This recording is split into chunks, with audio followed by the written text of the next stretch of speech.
Welcome to Power Play India. Don't forget to like, share and subscribe for more content. दोस्तों, मेरा नाम अरुण है और आज के स्पेशल एपिसोड में हम चर्चा करेंगे उन जरूरी बातों की जो हमारे देश के कोने कोने में रहने वाले लोगों के लिए बहुत ही इंपॉर्टेंट है। चाहे आप किसी गांव में रहते हो, छोटे शहर में हो या शहर के किसी भी कोने में हो, हम जानते हैं कि हर किसी को अपने पैसे को सही इस्तेमाल करना बहुत मुश्किल लगता है। तो हमारे साथ हैं आज के खास मेहमान श्री विवेक अग्रवाल, जो भारत की फाइनेंशियल कैपिटल यानी मुंबई में रहते हैं। ये हमें बताएंगे कि हम अपनी छोटी से छोटी बचत को भी सही तरीके से इस्तेमाल कैसे कर सकते हैं। ये जानेंगे कि कम आमदनी में भी हम भविष्य को सुरक्षित कैसे बना सकते हैं। हम समझेंगे कि हम अपनी सारी जरूरतों को पूरा कैसे करें, कैसे पैसे बचा सकते हैं और उन पैसों को कहाँ निवेश करें ताकि हमारा भविष्य निर्मल हो। हम बात करेंगे कुछ आसान तरीकों का जिन्हें अपनाकर आप भी अपने सपनों को साकार कर सकते हैं। तो विवेक, बहुत स्वागत है आपका हमारे शो पर। धन्यवाद अरुण। सुप्रभात दोस्तों। शायद इस माध्यम से आपको हम लोग कुछ मदद कर पाए ताकि आपकी इन्वेस्टमेंट जर्नी अच्छी रहे। सो विवेक, सबसे पहले व्यक्तिगत फाइनेंस यानी पर्सनल फाइनेंस के बारे में बात करते हैं। तो पर्सनल फाइनेंस यानी व्यक्तिगत फाइनेंस में कुछ मूलभूत सिद्धांत होते हैं, फाउंडेशनल प्रिंसिपल्स होते हैं जो सभी को जानने चाहिए। तो हमारे जो ऑडियंस है उनको सबसे पहले ये बताइए कि वो मूलभूत सिद्धांत क्या है जो सबको जानना चाहिए। देखिए, दो सिद्धांत हैं जो कि मूलभूत माने जा सकते हैं। ऐसे तो बहुत हैं, बट दो सिद्धांत है कि एक तो हमको हर महीना कुछ ना कुछ सेविंग करना ही। अब हमारा जो कमाई है उस कमाई में जो खर्च हो रहा है, अगर हम लोग कुछ फिक्स्ड अमाउंट अगर हम लोग नहीं सोचेंगे कि हमको ये इन्वेस्ट करना ही है, तो शायद वो हम कभी भी पड़े नहीं रखेंगे और सारा खर्च हो जाए। तो एक सिद्धांत तो है कि भाई महीना का कितना मुझे सेव करना है, वो मुझे फिर करके बाकी का मैं फिर खर्च करूं, ऐसे चेष्टा करनी चाहिए। दूसरा है कि उधार लेके कभी भी हमको इन्वेस्ट नहीं करना, यानी कुछ हम बचाते रहें, और दूसरा है कि उधार लेके कुछ खर्च ना करें, तो किसी बिना खर्च ना काम का करें, खर्च। इन्वेस्ट ना करें। एक ही बात है, क्योंकि आप खर्च किए और इन्वेस्ट किए तो मतलब आपने उधार लेके इन्वेस्ट किया। ये अच्छी बात है, ये अच्छी बात है विवेक जो आपने बताया। तो विवेक, एक बात है, ये हम हर महीने में हम मंथली बजट की बात करते हैं, तो हम बजट कैसे बना सकते हैं ताकि वो बजट इफेक्टिव हो।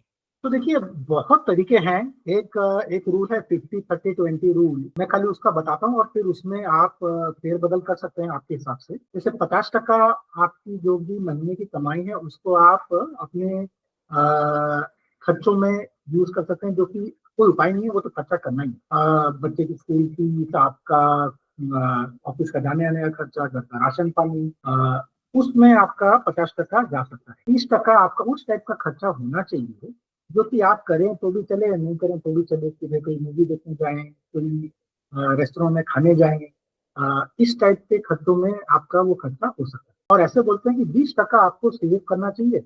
सेव करके इन्वेस्ट कीजिए, क्योंकि शायद कोई दिन आपको जरूरत पड़े, या तो वो पैसा कमाता रहे और आपका थोड़ा सा पैसा इन्वेस्टमेंट पर्पस बन जाए।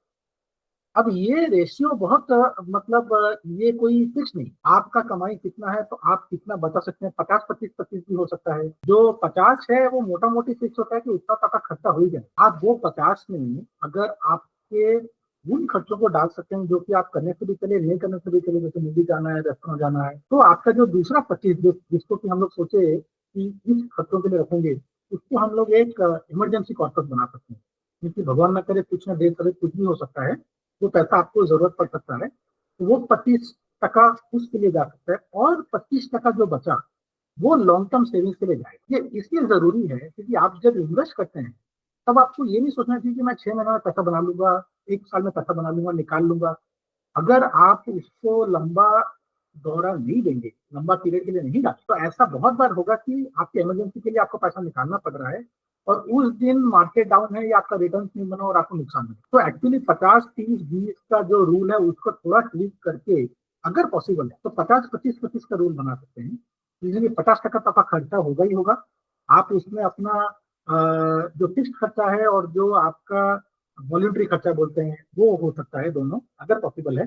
25% आपको रखना चाहिए कि भाई मुझे देर सवेर इमरजेंसी में कोई भी रीजन के लिए चाहिए, फैमिली में मैरिज है, फैमिली में प्रॉब्लम है, कुछ नहीं।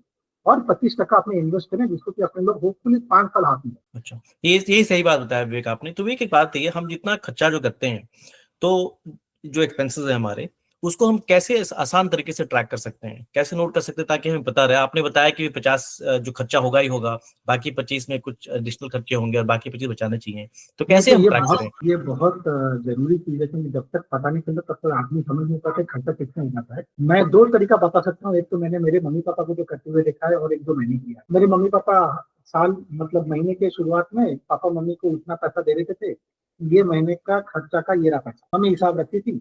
तो मोटा मोटी एक एक एक एग्जाम्पल बता रहा हूँ कि भाई 10,000 दे दिए, वो तो बहुत पहले का बात है, आज अमाउंट ज्यादा होंगे, बट वो दे दिए। तो ना, अगर 10,000 क्रॉस हो रहा है तो कहीं ना कहीं खर्चा हो रहा है जो कि हिसाब में नहीं था। अब वो कितना जरूरी है नहीं जरूरी है तो समझ में तो आता है कि क्या खर्चा होगा। आप अगर एक एक खर्चा को रखने जाएंगे ना तो बहुत पेनफुल है। तो ये कर सकते हैं कि भाई मेरा ना मंथली लेकर ना 25,000 रुपया खर्चा होता है, तो मैं मंथ के शुरुआत में 25,000 रुपया बैंक में ड्रॉ करके हाथ में। पहले ये चीज बहुत प्रेवलेंट थी, ये बहुत ही सशक्त तरीका है, क्योंकि 25,000 30,000 होती है आपको समझ में आ जाता था कि 5,000 खर्चा। आजकल तो डिजिटल मीडिया काफी है। तो एक दूसरा तरीका है, मोटा मोटी दो बैंक अकाउंट रखते हैं, एक जिसमें आपकी कमाई आ रही है और एक जिसमें से खर्चा हो रहा है। जिसमें से खर्चा हो रहा है जिस बैंक अकाउंट से, उसमें आप उतना पैसा ट्रांसफर करें जितना खर्चा होता है। तो आपको मोटा मोटी अंदाजा रहेगा कि भाई मेरी जो कमाई के अकाउंट है उसमें जैसे 50,000 आ रहा है, और मैं उसमें से 25,000 इस अकाउंट में ट्रांसफर कर रहा हूँ। उस अकाउंट से मैं सारा जीपे करता हूँ, कैश ड्रॉ करता हूँ, जो करना है करता हूँ। तो उसमें तो फिर आपको कोई भी टाइम पे आप अगर उसका स्टेटमेंट उठा के अगर आप अपना हिसाब लगा लें तो आपको मोटा मोटी समझ में आ जाएगा। अगर वो गड़बड़ है तो आप डिटेल में जाइए, बड़े बड़े खर्चे को उठाइए, देखिए क्या होता है क्या नहीं। मोटा मोटी आजकल मोटा मोटी सबको पता होता है कि मेरा खर्चा किसकी साइड में कितना होने वाला। तो अगर लिमिट क्रॉस होता है तो आप एनालाइज कर लीजिए, लिमिट क्रॉस नहीं होता है तो आप उससे माथापच्ची ज्यादा करके कुछ करने। बट ये बहुत अच्छा तरीका है आपको समझने का कि कितना हो रहा है। जब विवेक, पहले आपने बताया इमरजेंसी फंड के बारे में, तो और आप ये भी कह रहे हैं कि ये आसान तरीका है और एक अच्छी अच्छी बात है कि हम दो बैंक अकाउंट मेंटेन करें। तो इमरजेंसी फंड के लिए हम कैसे बचा सकते हैं, कैसे मैक्सिमाइज करना चाहिए, और इमरजेंसी फंड के बारे में हमारे जो ऑडियंस है उनको कैसे सोचना चाहिए? इमरजेंसी फंड वो फंड है जो आपको कभी भी जरूरत पड़ सकती है। अगर ये कभी भी जरूरत पड़ सकती है तो इसको हम लोग उस चीज में नहीं लगा सकते जिसका कि भाव बहुत ऊपर नीचे हो सकता है, जैसे स्टॉक मार्केट। स्टॉक मार्केट में भी 5 साल 10 साल जो लोग बोलते हैं कि लंबा पीरियड है, यहाँ तो पैसा कभी जाएगा नहीं, वैसा नहीं है। 10-10 साल में भी कभी कभी मार्केट फॉल आ जाता है, जैसे कोविड में फॉल आया तो 10-10 साल का रिटर्न 5% हो जाता है, जो कि सेविंग्स बैंक का कम होता है। तो समझदारी ये है कि सेविंग्स फंड को, इमरजेंसी फंड को आप बिल्ड करते रहें, और उसको कोई या तो डेट फंड में लगाएं, या तो आजकल 2-3 बैंक हैं, जैसे बंधन बैंक हुआ, ईयू स्मॉल फाइनेंस बैंक हुआ, आईडीएफसी बैंक हुआ, जिसमें कि आप ये पैसा रखें तो ये सेविंग्स में आपको थोड़ा सा ज्यादा ब्याज देता है कंपेयर टू एचडीएफसी या एक्सिस या एसबीआई। उसमें पैसा पड़ा रहेगा, पैसा पैसा कमाता रहेगा, पैसा रहेगा। आप कोई भी टाइम आप निकाल सकते हैं, कोई पेनल्टी नहीं है, कुछ नहीं है, आपके पास पैसा एनी टाइम है। तो वो सबसे बेस्ट है। थोड़ा सा ज्यादा अगर हमको करना है तो कोई डेट फंड में डाल डाल सकते हैं, और इसको स्टॉक मार्केट में तो बिल्कुल भी नहीं ना। अच्छा, तो विवेक, हम डेट फंड के बारे में थोड़ी देर में बात करेंगे। आप हमें एक बात बताइए कि इमरजेंसी जो फंड है, तो जैसे मैं आपको एक उदाहरण देता हूँ, तो मेरी बेटी बड़ी हो रही है, उसकी शादी करानी है, या मेरी बेटी बड़ी हो रही है, उसको कॉलेज में भेजना है, तो ये इमरजेंसी फंड से पैसा जाएगा या इसके लिए हमें पहले से प्लान करके रखना चाहिए और उससे फंड नहीं, जाना चाहिए? ये प्लान फंड है। इमरजेंसी फंड एक एग्जांपल लेते हैं, 99% केसेस में वो तब जरूरत पड़ता है जब घर में किसी का तबियत खराब है और पैसा खर्च करना है, मोटा पैसा। आप वो इमरजेंसी फंड को हम लोग कैसे उसका बेटर कर सकते हैं इंश्योरेंस के थ्रू, वो भी बात कर लेंगे। बट इमरजेंसी फंड उस कैटेगरी में नहीं रहता कि मेरी बेटी को पढ़ाना है तो उस बेटी का पढ़ाई का पैसा जाएगा, वो प्लान फंड्स में जाता है। और आपको पता है कि आपकी बेटी कितनी बड़ी है, तो वो कौन से क्लास में कहाँ जाएगी, तो अंदाजा कितना पैसा चाहिएगा, वो कितना दूर है, वो हिसाब से अपने को सोचना पड़ेगा कि हम उसको कहाँ लगाएं। स्टॉक मार्केट में लगाएं और फिर कब निकालें। खाली लगाना काफी नहीं है, निकालना भी काफी। और वो प्लान फंड्स के पर्पस में जाता है। उसका इन्वेस्टमेंट थोड़ा डिफरेंट होगा, इमरजेंसी फंड का इन्वेस्टमेंट थोड़ा डिफरेंट। ठीक है, ये अच्छी बात है।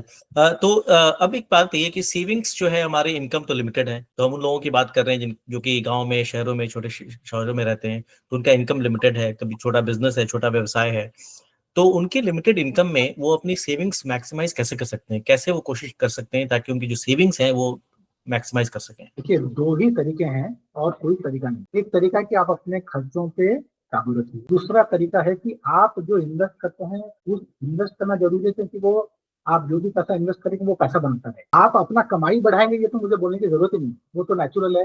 हर आदमी चाहेगा कि मैं ज्यादा कमाऊं, ज्यादा कमाऊं, ज्यादा कमाऊं, तो वो तो आप करेंगे, इसमें मेरा बोलने का कुछ नहीं। बट आप खर्चों को थोड़ा कंट्रोल कर सकते हैं ये सोच के कि अगर मैं आज खर्चा नहीं करूं। देखिए इन्वेस्टमेंट क्या है, इन्वेस्टमेंट वो है कि जो आप आज आज खर्चा नहीं, सिंपल बात, ताकि आप कल खर्चा जब करें ज्यादा पैसे का, तो आप थोड़ी बेटर चीज पे उसको खर्चा करते हैं। आज जैसे आप एक रेस्टोरेंट में जा सकते हैं जहाँ पे आप 100 रुपया खर्च, आप नहीं किए, उसको इन्वेस्ट किए, वो 100 रुपया 500 रुपया बना, तो आप थोड़ा बेटर रेस्टोरेंट में जा सकते हैं, बेटर कपड़ा पहन सकते हैं। पूरा इन्वेस्टमेंट का यही है कि आप आज खर्चा नहीं करें तो कल वो खर्चा आप बेटर तरीके से करें। तो विवेक थोड़ा इन्वेस्टमेंट के बारे में आप बताइए कि इन्वेस्टमेंट हम जो छोटे रकम है जिनके पास, उससे हम कैसे इन्वेस्ट कर सकते हैं, हम कहाँ इन्वेस्ट कर सकते हैं वो सब पैसे? सॉरी, छोटे जो छोटी रकम है हमारे पास, जो छोटी इन्वेस्टमेंट अगर छोटा अमाउंट हमारी सेविंग्स अगर छोटी है, छोटे रकम है, तो उसको हम कहाँ इन्वेस्ट कर सकते हैं? कुछ टाइम पहले तक तो 500 रुपया का SIP बोलते हैं म्यूचुअल फंड में पॉसिबल था। अब गवर्नमेंट ने उसको 250 रुपया कर, तो 250 रुपया का SIP मतलब साल का 3000 रुपया। इससे इससे या इससे ऊपर आप आज म्यूचुअल फंड में नियमित भाव से इन्वेस्ट कर सकते हैं। और आपको इन्वेस्ट करते वक्त ये भी सोचना पड़ेगा कि आपके पास लेट से आप बिजनेस वाले हैं।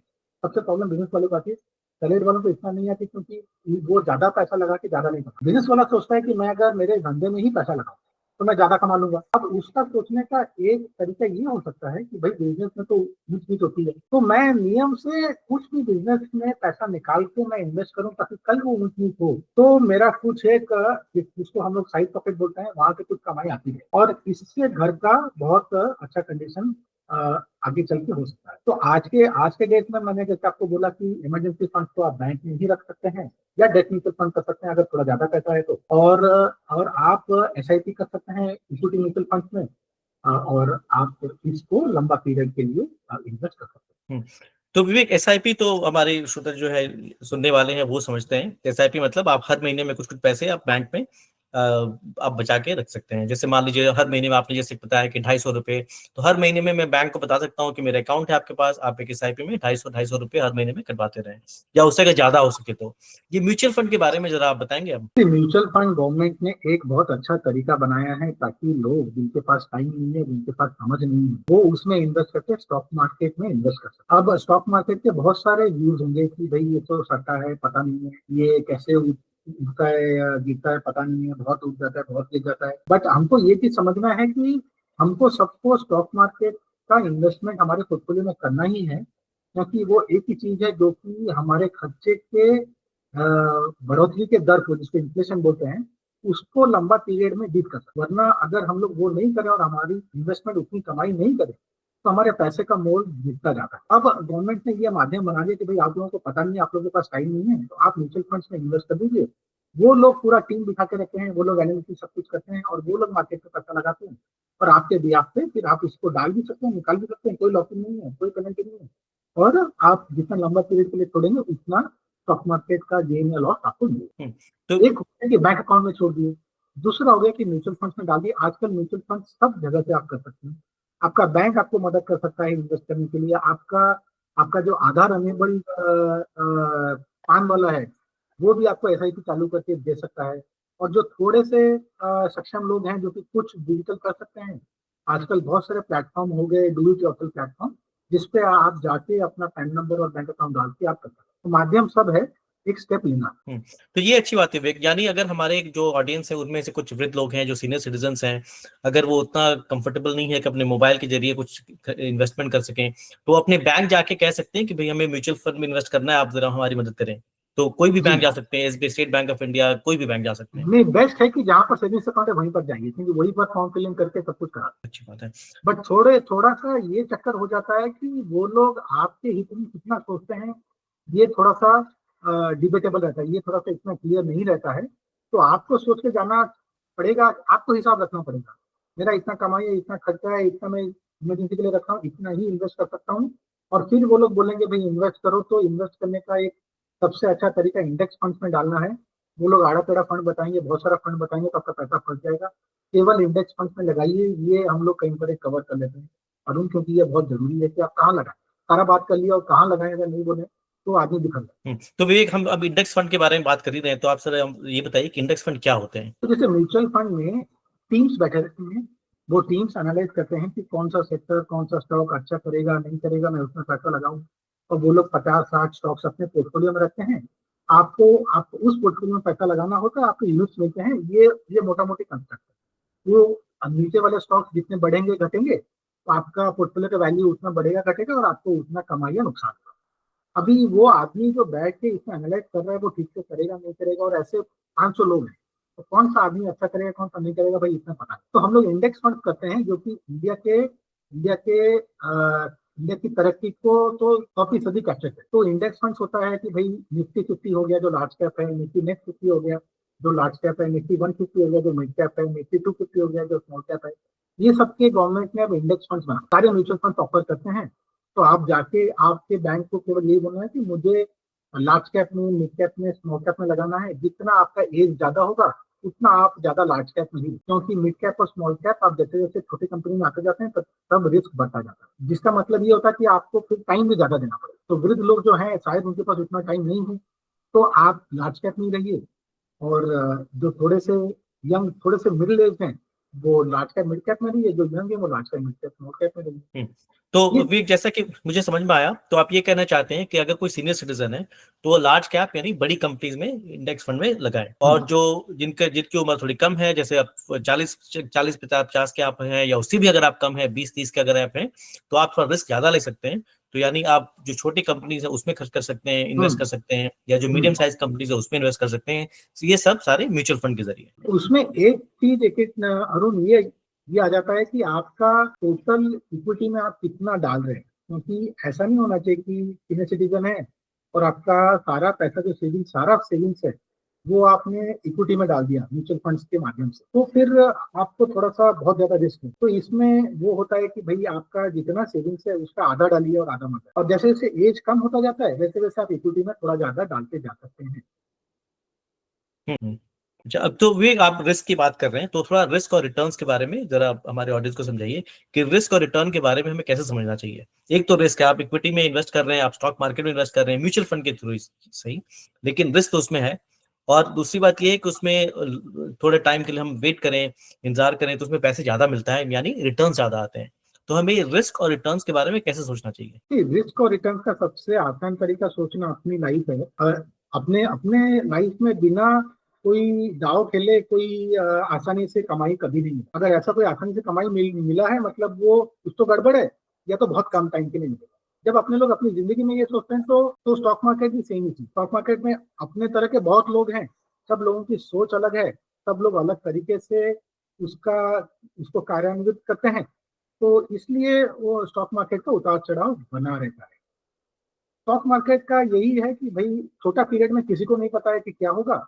जैसे जैसे आप ज्यादा टाइम के लिए स्टॉक मार्केट में रहते हैं वैसे वैसे आपका रिटर्न बनाने का की संभवता बढ़ती बढ़ती जाती है। कितना रिटर्न बनेगा वो नहीं, बट संभवता बढ़ती जाती है कि भाई आपका नुकसान नहीं होगा। आप अगर 5 साल 7 साल 10 साल 12 साल अगर टिक गए, 12 साल टिक गए तो आपको नुकसान हो ही नहीं सकता। 10 साल टिक गए तो शायद थोड़ा हो सकता है, 7 साल में थोड़ा ज्यादा हो सकता है, 5 साल में उससे थोड़ा ज्यादा हो सकता है, और ऐसे ऐसे चलता है। तो रिस्क और रिटर्न का यही है कि देखिए आप या तो सोचिए कि भाई मेरे को महीने का इतना इतना कमाई चाहिए और मैं उसको एफडी में कर दिया, वो सबसे सेफेस्ट है, काम खत्म हो गया, मेरे को रिस्क न लेना है। और वैसा नहीं होता।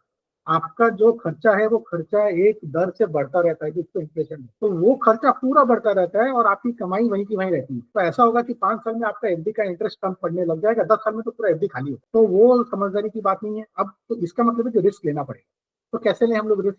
कि भाई कुछ पैसा हम लोग साइड में रखें जो कि मैं अपने खर्चे के लिए यूज करता रह सकता हूँ, और कुछ पैसा अपने मार्केट में डालें जो कि 5 साल 10 साल सोच के डालें। तो जो रिस्क है कि भाई मार्केट गिर जाएगा तो मेरा नुकसान हो जाएगा, वो कम होता जाएगा, और जितना टाइम बढ़ता जाएगा उसका रिटर्न का की संभावना उतनी बढ़ती जाएगी। तो ये खेल है रिस्क और रिटर्न का। इसका इसका एक ही तोड़ है कि भाई आप उसको समझें। तो विवेक, आपने फिक्स इनकम के बारे में बताया, तो फिक्स इनकम क्या आप सलाह देंगे कि हम हमारे जो ऑडियंस है वो फिक्स इनकम भी रखें, या फिक्स इनकम के बारे में नहीं सोचें? नहीं, बहुत जरूरी है कि आप फिक्स इनकम रखिए। देखिए अगर एक आदमी है जिसको कि कुछ आइडिया नहीं कि मेरे को इक्विटी में कितना रखना है, डेट में कितना रखना है, फिक्स इनकम में कितना रखना है। दुनिया भर में सबसे माना हुआ तरीका होता है कि 60 रुपया इक्विटी में और 40 रुपया फिक्स इनकम या डेट। ये एक सिद्धांत है जो कि काफी माना हुआ है, और इसको करने से लंबा पीरियड में आपका फायदा ही होगा, ये मान्यता है। इसकी बहुत स्टडीज है। इसके इसके नेगेटिव भी हैं बट पॉजिटिव भी, और पॉजिटिव ज्यादा है मेरे हिसाब। तो अब अगर अगर आप थोड़े सीनियर सिटीजन है तो ये 60-40 का 40-60 कर लीजिए। आप अगर यंग है तो 60-40 को आप 70-30 कर लीजिए। आप मिडिल एज है तो 50-50 या 60-40 कर लीजिए। तो 10% ऊपर नीचे आप इस गेम को खेल सकते। तो आपका जो जो पैसा 40-100 रुपया में से अगर आपने 50 रुपया इक्विटी में लगाया, 50 रुपया फिक्स इनकम में लगाया, तो उसका फायदा है कि भाई मार्केट को कुछ भी हो, आपका 50 रुपये से आपको कुछ ना कुछ कमाई तो आ ही रहा है, और वो आपके खर्चे को कुछ ना कुछ हद तक तो संभाल ही लेगा। और आपको तुरंत पैसा चाहिए तो आप फिक्स इनकम में निकाल लीजिए। इसका दूसरा फायदा क्या है कि आप जो इमरजेंसी फंड्स रख रहे हैं उसको आप इस फिक्स इनकम के बकेट में डाल सकते। भाई मैं अगर 50-50 रुपया करूं मेरे सेविंग्स का, जैसे हम लोगों ने 50-25-25 का सिद्धांत बनाया, 50-30-20 का सिद्धांत, तो जो खर्चा हो जाता है वो छोड़िए, जो बचता है उसमें मैं आधा फिक्स इनकम में रखूं, आधा इक्विटी में रखूं। जो फिक्स इनकम है वो मेरे इमरजेंसी के लिए भी काम आ जाए, तो मैं कभी भी निकाल सकता हूँ और उसमें ऊंच नीच का सवाल ही नहीं है। तो मैं चारों तरफ से फिर प्रोटेक्ट हूँ कि मुझे कुछ हो नहीं। जब एक बात है, ये टैक्स के बारे में थोड़ा बात करते हैं। तो अब तो गवर्नमेंट ने चेंज कर दिया थोड़ा रूल्स 12 लाख के कम वाले लोगों का, लेकिन वो सिर्फ सैलरी क्लास के लिए है, यानी जिन लोगों का फिक्स इनकम कहीं पे नौकरी करते हैं ये उनके लिए है। बट जो लोगों के पास बिजनेस है वो टैक्स के लिए बचाने के लिए क्या कर सकते हैं, या 12 से अगर ज्यादा भी कमाता है तो टैक्स बचाने के लिए क्या कर सकते हैं? देखिए अब गवर्नमेंट ने जो कर दिया, अभी बचाने का बहुत ज्यादा तरीका बचा नहीं है। बट एक चीज गवर्नमेंट ने किया है कि पहले ऐसा होता था कि आप इन्वेस्ट करेंगे तो आप टैक्स बचाएंगे, टैक्स लेड इन्वेस्टमेंट्स होते थे। आप दो सेक्शन थे, उस सेक्शन के अंडर में आप कहीं पैसा डालेंगे तो आपका इनकम से उतना कम होगा तो आप उतना टैक्स पे करेंगे, वो सब निकल गया। इसका फायदा ये है कि आपको सोच के नहीं डालना पड़ेगा मैं यहाँ डालूँ टैक्स बचेगा तो यहाँ डालता हूँ, क्योंकि उससे बेटर अल्टरनेटिव होंगे तो मैं वहां नहीं डाल सकता क्योंकि टैक्स नहीं बचेगा। अब अगर टैक्स बट ये भी है कि गवर्नमेंट ने काफी लिबरलाइज कर, सैलरीड हो चाहे बिजनेस वाला हो, अगर आप इन्वेस्टमेंट करते हैं तो इन्वेस्टमेंट इनकम का आपको टैक्स लग का बेनिफिट 4 लाख तक फ्री, 4 से 8, 8 से 12 गवर्नमेंट ने बहुत ही बढ़िया चीज। आप अगर सैलरीड हैं तो वैसे फायदा है, सैलरीड नहीं है तो भी फायदा। ऐसा नहीं केवल सैलरी को, आपको टैक्स क्लब के माध्यम से आपका पैसा बचता है। आप अगर बैंक में रखेंगे तो इंटरेस्ट पे पैसा टैक्स लगेगा ही नहीं, क्योंकि आपके टैक्स क्लब 4 लाख तक जीरो है। तो काफी सारा, और आपका अगर आप लंबा टाइम के लिए मार्केट में इन्वेस्ट करेंगे तो कैपिटल गेन आपका 12.5%। तो टैक्स को गवर्नमेंट ने बहुत मतलब आपके टैक्स के इंसिडेंस को कम कर दिया। उसके अलावा और टैक्स को बचाने का कोई तरीका, और विवेक टैक्स बचाने के तरीके से मत सोचिए। अब ये सोचना पड़ेगा कि भाई मेरे को हाथ में पैसा चाहिए तो मैं कहाँ लगाऊं, और मुझे लंबा पीरियड के लिए इन्वेस्ट करना है तो मैं कहाँ लगाऊं, और आप इसको छोड़। तो विवेक, हमारे काफी जो ऑडियंस है वो पब्लिक प्रोविडेंट फंड यानी पीपीएफ में भी इन्वेस्ट करना चाहते हैं या करते हैं, उसके बारे में आपके क्या विचार हैं? पीपीएफ बहुत ही पुराना इन्वेस्टमेंट अपॉर्चुनिटी है, ये बहुत टाइम से बहुत लोग करते हैं, मैं भी करता हूँ। पीपीएफ में एक प्लस और एक माइनस ये है कि पीपीएफ का जो ब्याज है वो टैक्स फ्री है, बट पीपीएफ का जो पैसा है वो आप निकाल नहीं सकते आसानी, आपको बंद करना पड़ेगा निकालने के लिए। कुछ ड्रॉल्स परमिटेड होते हैं बट वो थोड़े टीडियस होते हैं। तो पीपीएफ में एक लिक्विडिटी का नेगेटिव है। अब अगर आप शुरू कर रहे हैं आपकी जिंदगी या आप यंग हैं तो पीपीएफ जैसे माध्यम में आप नहीं जाए तो भी चलेगा। पहले ये था कि पीपीएफ में डाल दें तो वो टैक्स सेविंग में आ जाता था, आपकी इनकम को कम कर देता था और आपका टैक्स बच जाता था। अब वैसा कुछ नहीं। अब अगर आप सैलरीड हैं तो आप एनपीएस या एपीएफ करके कर सकते हैं। तो पीपीएफ का अब उतना यूटिलिटी और बचा नहीं। अगर आपका बहुत ज्यादा कमाई है तो आप थोड़ा सा पैसा पीपीएफ में डाल देंगे तो कोई फर्क पड़ेगा नहीं, इसका इंटरेस्ट, इसका जो ब्याज है वो टैक्स फ्री रहेगा। बट आप अगर स्टार्ट कर रहे हैं तो कोई मतलब नहीं है, आप अगर एजेड हैं तो कोई मतलब। तो विवेक, थोड़ा लॉन्ग टर्म फाइनेंशियल प्लानिंग के बारे में बात करते हैं। तो हम जब यंग होते हैं तब सोचते हैं कि रिटायरमेंट बहुत दूर है अभी, लेकिन हर कोई वहां पहुंचता ही एक दिन, है ना? जब आप 20 साल के होते हैं सोचते हैं रिटायरमेंट तो बहुत दूर है अभी। तो रिटायरमेंट के बारे में हमें कब सोचना चाहिए? या मैं जब 20 साल का हूं तब सोचना चाहिए, या जब मैं 40 का हूं तब सोचना चाहिए, जब मैं 60 का हूं तब सोचना चाहिए? देखिए, सोच तो आप कभी भी सकते हैं, जितना जल्दी सोचे उतना अच्छा, बट सोच के आगे आप करेंगे कैसे? तो आपका कमाई होगा तो करेंगे। तो आप अगर पहले से सोच लें और कमाई होगा तो स्टार्ट करें तो बेस्ट है।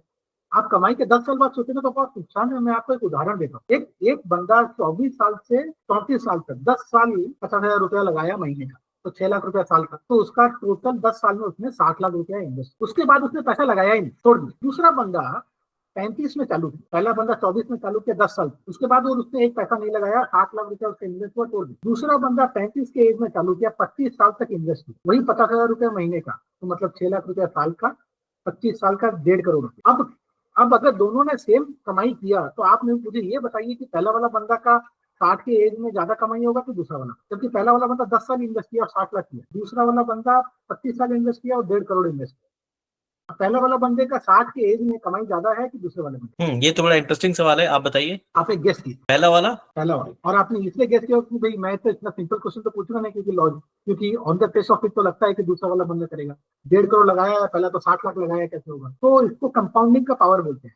उसने 24 से 34 में लगा दिया, फिर छोड़ दिया, तो 34 से 60 के एज तक वो पैसा पैसा कमाता रहा। दूसरा वाला बंदा 35 में चालू किया, तो उसको तो पहले वाले बंदे के बराबर इन्वेस्टमेंट अमाउंट के आने में 10 साल लग गया, तो 44 तक पहले वाला बंदे का तो कमाई करता रहा। 44 से वो और पैसा लगाया तो भी पहले वाले का कमाई का पैसा इतना हो गया कि वो उससे ज्यादा हो। और ये आप मैच करेंगे तो आपको समझेगा कि ये कितना पावरफुल है। इसका मूल ये है कि आप जितना जल्दी पैसा लगाना चालू करें उतना, मतलब even pocket money, suppose mummy papa pocket money देते हैं और आप वो पॉकेट मनी से कुछ बता सकते हैं, तो वो भी इन्वेस्टमेंट ही है, क्योंकि पैसा पैसा कमाता है। ये कॉन्सेप्ट, ये जो है, ये बहुत ही तगड़ा सिद्धांत।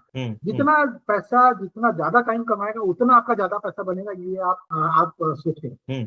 तो ऑडियंस जो हमारी बातें वो सुन रहे हैं अभी, जो विवेक को अभी सुन रहे हैं, तो वो ध्यान रखें कि जितनी जल्दी आप शुरू करें, अगर आप 20 साल के हैं, 25 साल के हैं, आपकी थोड़ी भी अगर कमाई हो रही है, कहीं से भी आपके पैसे आ रहे हैं, तो अगर आप जल्दी से जल्दी पैसे बचा पाएं तो ये आपके फ्यूचर के लिए, आपके भविष्य के लिए ज्यादा ही अच्छा होगा। तो विवेक धन्यवाद, ये बहुत इंपॉर्टेंट बात बताया आपने व्यूअर्स को। तो विवेक, हम नेक्स्ट टॉपिक पे आते हैं। हम कर्ज के बारे में बात करते हैं। सॉरी, किसके बारे में? डेट के बारे में यानी कर्ज के बारे में। तो ये बताइए कि हम डेट को कैसे मैनेज करें, बिकॉज लाइफ में बहुत सारी परिस्थिति आती हैं जिसमें हमें कर्ज लेना ही पड़ता है। हमारे पैसे जितने हैं, हम चाहे जितनी भी इमरजेंसी फंड रखें, वो कम पड़ जाते हैं, तो उसको हम कैसे मैनेज करें? 3 टाइप का डेट अपने लोग सोचते हैं कि 3 टाइप का डेट होता है। एक है कि इमरजेंसी में पड़ा, भाई मेरे पास पैसा नहीं है, कोई उपाय नहीं है, उसको हमको लेना ही पड़ेगा, अब जो है वो। दूसरा होता है कि भाई मैं घर खरीद रहा हूँ और घर खरीदने की जल्दी इंडिया में सबको होती है, अब उसके लिए मैं लोन ले लिया। तीसरा होता है कि भाई मुझे थोड़ी सी बेटर स्टैंडर्ड ऑफ लिविंग करनी है, जिसको बोलते हैं अच्छी जिंदगी जीनी है, तो मैं गाड़ी के लिए ले लिया, एसी के लिए ले लिया, फ्रिज के लिए ले लिया। आंसर नहीं है, कोई उपाय नहीं है, वो आप जब लिए तब उसका जितना जल्दी चुकाएंगे उतना अच्छा है। आपको ये समझना पड़ेगा कि डेट के ब्याज में अगर आप 10% चुका रहे हैं, इसका मतलब है कि आप अगर इन्वेस्ट करके 15% भी बनाएंगे तो वो बराबर, क्योंकि इन्वेस्टमेंट पे टैक्स लगता है और डेट पे कर्ज पे आप जो इंटरेस्ट देते हैं उसका आपको टैक्स बेनिफिट नहीं है। तो 10% का आपका कर्ज और 15% का आपका इन्वेस्टमेंट बराबर है, ठीक है। तो इसलिए मैं स्टार्टिंग में बोला कि भाई उधार लेके इन्वेस्ट करना तो बिल्कुल नहीं। अब अगर पहला वाला डेट अपने लोग छोड़ देंगे कि इमरजेंसी फंड है, तो 2 टाइप के डेट, एक है जो मैं मेरी बेहतर जिंदगी के लिए लूं, एक है जो कि मैं घर के लिए। अब बेहतर जिंदगी के लिए मैं डेट ले सकता हूँ, बट वो अवॉइडेबल। घर के लिए आपको ऐसा सोचना पड़ेगा कि भाई जल्दी क्या है। इंडिया में आप रेंट पे रह सकते हैं, 2-2.5% का उसका घर का जो कॉस्ट है, सपोज 1 करोड़ का घर में कोई रहता है भाड़े पे, तो वो साल में 2.5 लाख रुपए के भाड़े पे उस घर में है। वही घर को मैं खरीदने जाऊं, एक तो मुझे 20 लाख रुपए का डाउन पेमेंट करना पड़ेगा, 80 लाख रुपए का लोन लेना पड़ेगा, जिससे कि ब्याज 8-9-10% डिपेंडिंग अपॉन आपकी कितना क्रेडिट बढ़े। और सपोज कुछ लोग बोलते हैं कि मैं लूं और उसको भाड़े पे चढ़ाऊं, तो आप 2.5% भाड़े पे चढ़ाएंगे और आपका ब्याज जो दर है वो 8.5 है, और 2.5% में फिर आपको प्रॉपर्टी टैक्स मेंटेनेंस करना पड़ेगा। तो आपका ना मतलब कमाई कुछ नहीं, और आपको 9% पे उसको आप फंड कर रहे हैं। अब आदमी ये सोचता है कि भाई पहले तो कोई रास्ता नहीं था कि मैं रियल एस्टेट में इन्वेस्ट कैसे करूं, तो पहले तो होता था कि भाई रियल एस्टेट इन्वेस्ट में सब लोग करते हैं। अब बात ये है कि भाई आपको करने की जरूरत क्यों है? ये रियल एस्टेट में मैंने घर लिया, वो घर को फिर मैं संभालूं, उसका मेंटेनेंस दूं, उसका ब्रोकरेज भरूं, कोई आदमी रहता है तो वो छोड़ के गया तो वापस किसी को लगाऊं, अगर रेंट में। और अगर आप तो खुद रेंट में रह रहे हैं तो बात ही खत्म है। आपको आप कहीं और इन्वेस्ट कीजिए। आपको 10 साल का टाइम है आपके पास, तो आप मार्केट में डालिए। 10 साल में मार्केट रियल एस्टेट में बेटर रिटर्न दे सकता है, नहीं भी दे सकता है, बट एटलीस्ट आप अगर मार्केट में डालेंगे तो पैसा कभी भी निकाल सकते हैं। घर खरीद लेंगे तो भाई बेचना बड़ा मुश्किल, दिखता नहीं है, लंपी होता है। तो पहले की थिंकिंग बहुत थी कि भाई पैसा आया तो सबसे पहले घर लेना थी, इसमें कूद रहा हूँ। अब वो थिंकिंग चेंज होनी चाहिए कि भाई मैं तो भाड़े पे भी रह सकता हूँ। और उसका फायदा क्या है? हर 5 साल में हम लोग एक स्तर ऊपर जाते हैं अपनी स्टैंडर्ड ऑफ लिविंग। पहले अगर मैं कहीं रहता था तो थोड़ा बेटर रहता हूँ, पहले कुछ खाता था तो बेटर खाता हूँ, कुछ पहनता था तो बेटर पहनता हूँ, तो मेरे घर के एस्पिरेशन भी बढ़ते जाए। तो मैं अगर भाड़े में रहता जाऊँ तो मैं हर 5 साल में एक और बेटर घर में जाऊं कि मेरे पास अगर बहुत सारा पैसा हो जाएगा तो मैं कोई मन पसंद घर खरीद लूं और वहां पर 10-15 साल बिता लूं। जब तक वो लेवल पे नहीं आता तब तक घर में घुसने नहीं, तो घर का डेट भी नहीं आएगा। तो house as a self occupied जो कि मैं खुद रहूं, या हाउस एज अ कि मैं उसको भाड़े पे लगा दूं, दोनों ही चीज हमको अवॉइड करनी। तो लाइफ में एक एक जो कर्ज लेने का कारण है वो हट जाएगा। आपको ये सोचना है कि जैसे मैंने बोला कि जितना जल्दी आप इन्वेस्ट करेंगे उतना अच्छा। तो आप वही तभी कर पाएंगे जब आपके पास ये सब डेट का प्रॉब्लम नहीं, वरना आप इसी को भरते रहे। तो आपको 20 साल तो पहले आपको इन्वेस्ट करके जो कंपाउंडिंग है उसको आपके साइड में कर लेना चाहिए कि कहाँ रहना है, क्यों रहना है, कितना बीएचके चाहिए, क्या चाहिए, वो सब आप 20 साल बाद स्टार्टिंग से मत। तो विवेक, आपका कहने का मतलब ये है कि हमारे जो यंग ऑडियंस हैं, जो कि पकड़ लीजिए 20 साल के करीब हैं, अब 20-25 साल के हैं, उन्होंने नौकरी शुरू किया है, नई नई शादी हुई है या बच्चे होने वाले हैं, तो आप ये कहना चाहते हैं कि भाई अगर मेरे पास ऑप्शन है कि या मैं रेंट पे रहूं या मैं कहीं घर खरीदूं, तो आप ये कहना चाहते हैं कि भाई रेंट पे ही आप रहो और जो पैसे आपके बच रहे हैं, है ना, उसको आप कहीं इन्वेस्टमेंट करिए, है, इक्विटी में लगाइए, स्टॉक में लगाइए, फिक्स्ड इनकम पे लगाइए, कहीं भी लगाइए, लेकिन कहीं इन्वेस्ट करिए।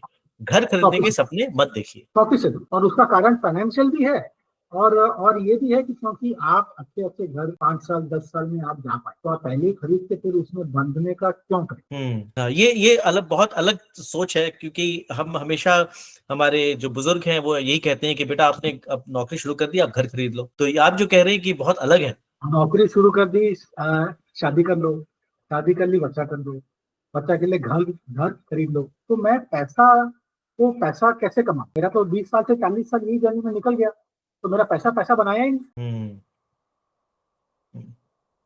हाँ, ये बहुत अच्छी बात बताई आपने। तो यंग ऑडियंस, अगर आप सुन रहे हैं तो यह बात का ध्यान रखिए, अगर आप घर खरीदने के बारे में सोच रहे हैं और आप उसके लिए बहुत जोर तोड़ से प्रयास कर रहे हैं, उसका ध्यान रखिए कि आपको सही में वो घर चाहिए, है ना। क्यों ना आप पैसे को बचा के कहीं इन्वेस्ट करके पहले सेविंग करें, फिर इन्वेस्ट करें, और 20 साल के बाद आप फिर कहीं सोचें, जब आपके पास अच्छे खासे पैसे हो जाए, अच्छी खासी रकम हो जाए, तब आप सोचें अपने घर के बारे में। बट शुरू में जब आप नौकरी शुरू कर रहे हैं, तब आप घर खरीदने के चक्कर में ना पड़े तो ही सही। और इसका बहुत बहुत अलग अलग मत मिलेंगे। ये एक टॉपिक है जिसमें कि इतने मत हैं जिसका कि कोई हिसाब नहीं। तो कोई, मैं जैसे ये मत दिया, कोई कुछ और मत देगा जो आपको थोड़ा आप सोच के समझ के कीजिए, ताकि क्योंकि ये डिसीजन आपका 20 साल का डिसीजन, कुछ डिसीजन आपके छोटे होते हैं, 2-3 साल में निकल जाते हैं, बहुत ज्यादा फर्क नहीं पड़ता। कुछ आप जो निर्धारित करते हैं वो आपको लंबा समय के लिए वो आपको इम्पैक्ट करता है।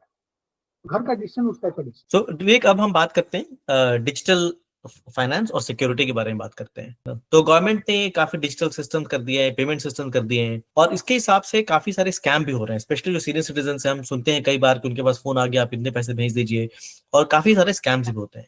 तो इसके बारे में लोगों के कैसे सतर्क रहना चाहिए और अपने आप को फाइनेंशियली लिटरेट कैसे बनाना चाहिए ताकि ये सब स्कैम में न पड़े। देखिए, ये बहुत ही मुश्किल परिस्थिति चल रही है। बहुत लोगों का इस टाइप का नुकसान जो आपने बोला वो हो रहा है। एक उसका सशक्त तरीका है कि मैं जैसे बोला कि 2 बैंक अकाउंट कर लीजिए। एक जिसमें आप खर्चा करते हैं तो उसमें उतना ही पैसा डालेंगे जितना खर्चा होगा, थोड़ा सा पैसा बचेगा, उसी को आप यूपीआई से, जीपे से, फोन पे से लिंक कीजिए। तो अगर आपका कुछ आगे पीछे हो भी गया तो ज्यादा पैसा होगा ही नहीं। दूसरा बैंक अकाउंट जिसमें आपका कमाई आता है और जिससे आप इन्वेस्ट करते हैं, उसका कहीं लिंक कीजिए मत, उसका अलग मोबाइल नंबर रखिए जो कि आपके पास। तो 2 मोबाइल नंबर होना चाहिए। जो आपका एक जो है जिसमें कमाई आता है, वो मोबाइल नंबर आपका पब्लिक होने नहीं चाहिए, डू नॉट डिस्टर्ब में डाल दीजिए, और उसको कहीं पर भी आप जीपे टीपे से लिंक मत कीजिए। एक बैंक अकाउंट बना लीजिए, उसमें आप महीने का पैसा ट्रांसफर कीजिए, उसमें से ही सारा करते हैं। उसके अलावा तो बस आपको ये सोचना चाहिए कि आपको पैसा देने के लिए आपको कुछ नहीं करना पड़ता। कोई आपको बोलता है कि मैं आपको 10,000 देना है, आप इसको क्लिक करो, उसको क्लिक करो, ऐसा होता ही नहीं। इसको देना है वो दे के जाए, और जो बोल रहे हैं कि नहीं आप ये करने से मिलेगा वरना नहीं मिलेगा, मत लो, कोई दिक्कत। अगर आपको मिलना ही है तो आपको घर पे आके देके जाएगा कि गवर्नमेंट ने ऐसा कर दिया है कि अगर आपको मिलना ही है तो फिर उनको प्रॉब्लम है, वो आपको देके जाए।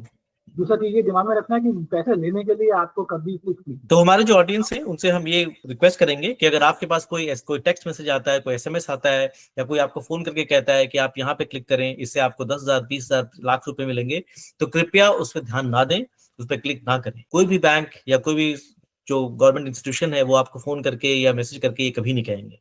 नहीं, ऐसे भी हो सकता है कि जैसे मेरे ड्राइवर के साथ हुआ कि उसका कोई दोस्त है, उसने फोन किया, उसका वॉइस निकाल के कि भाई मेरी मम्मी हॉस्पिटल में है, तो मुझे पैसा देना है और मैं डायरेक्ट नहीं दे पा रहा हूँ, मैं तुमको भेज रहा हूँ, तुम भेजो सामने वाले को। और वो कोई फॉल्स एसएमएस का स्क्रीनशॉट करके उसको भेज दिया। उसको लगा कि हाँ भाई मेरे को पैसा आ गया, और उसने भेज दिया पैसा। अभी वो बैंक में चेक करता तो उसको पता चलता कि पैसा नहीं आया। अब उसका बैंक का एसएमएस का उसका इतना नॉलेज नहीं है कि भाई एसएमएस भी आना चाहिए, मुझे बैंक बताना चाहिए, या जीपे में मैं जाऊं तो बैंक का बैलेंस देख सकूं। ये सब कुछ नहीं, ऐसा किसी को भी कोई इमरजेंसी नहीं आता कि मैं पैसा नहीं दे पा रहा हूँ, मैं तुमको देता हूँ तुम दे दो। ऐसा होता ही नहीं है। कोई भी फोन कर सकता है। फोन पे पैसा देने का काम बड़ा सोचती, लेने का काम सोचिए मत, कीजिए मत, और देने का काम आप कीजिए मत। तो दोस्तों, अगर आप ये सब बातों पर अगर आप ध्यान दें तो आप किसी फाइनेंशियल स्कैम में नहीं पड़ेंगे, आपको पैसे का कभी नुकसान नहीं होगा अगर आप इन सबों का ध्यान रखेंगे तो विवेक, आप ये बताइए कि बहुत सारी फाइनेंशियल गलतियां हम कर बैठते हैं, है ना, वित्तीय गलतियां हम कर बैठते हैं, तो उनको हम कैसे अवॉइड कर सकते हैं ताकि वो गलतियां हम ना करें? देखिए, हम लोगों ने शुरुआत से काफी चीजों की बात की है। इस सवाल का जवाब उन सब बातों में ही है कि आप उधार बेतुक मत लीजिए, आप निर्धारित सेविंग कीजिए और उस हिसाब से खर्चा कीजिए। आप एक नियम से इमरजेंसी फंड और फिक्स्ड इनकम और स्टॉक मार्केट में इन्वेस्ट कीजिए। आप घर खरीदने मत जाइए। मेरे हिसाब से ये बहुत ही कंट्रोवर्शियल टॉपिक है, बट आप मेरे हिसाब से घर खरीदने की जल्दी मत कीजिए, पैसे को मार्केट में इन्वेस्ट कीजिए। ये 4-5 चीज अगर आप करेंगे तो आपका मतलब यही है, बेसिक है। बहुत ज्यादा उसमें कोई रॉकेट साइंस नहीं है कि भाई आदमी कैसे करेगा पता नहीं क्या नहीं, बट ये यार अगर आप अपने लोग अगर नियम से कर लें, देखिए पूरा खेल नियम का है। आप आज करेंगे कल सोचेंगे अरे ठीक है यार इस महीने खर्च कर देता हूँ अगला महीने नहीं। जिंदगी में पूरा खेल नियम का ही। सही बात। सो विवेक, बहुत बहुत धन्यवाद आपका हमारे शो पे आने का और हमारे दर्शकों को ये बताने के लिए कि कैसे वो सेव कर सकते हैं। तो हमने कुछ कुछ नई नई चीजें सीखी हैं और मुझे पूरा विश्वास है कि लोग इन सब सीखने के बाद अब अच्छी जगह पे इन्वेस्ट करेंगे, ज्यादा सेव करेंगे और अपने भविष्य को ज्यादा अच्छा बनाएंगे। और जो हमारे सीनियर सिटीजन हैं या और भी लोग हैं जो कि फाइनेंशियल स्कैम में पड़ते हैं, तो वो कृपया ध्यान दें और ताकि वो फाइनेंशियल स्कैम में ना पड़े। तो विवेक, बहुत बहुत धन्यवाद आपका। बस खाली एक चीज अरुण, कि सबको मैं ये बोलना चाहता हूँ कि इसमें कोई भी एडवाइस नहीं है। मैं सेबी रजिस्टर्ड हूँ, बट मैं कोई भी एडवाइस आपको दे नहीं सकता, तो इस चीज को आप एडवाइस मत मानिएगा। आप अपने टैक्स वाले से या अपने एडवाइजर से ही बात करके कीजिएगा।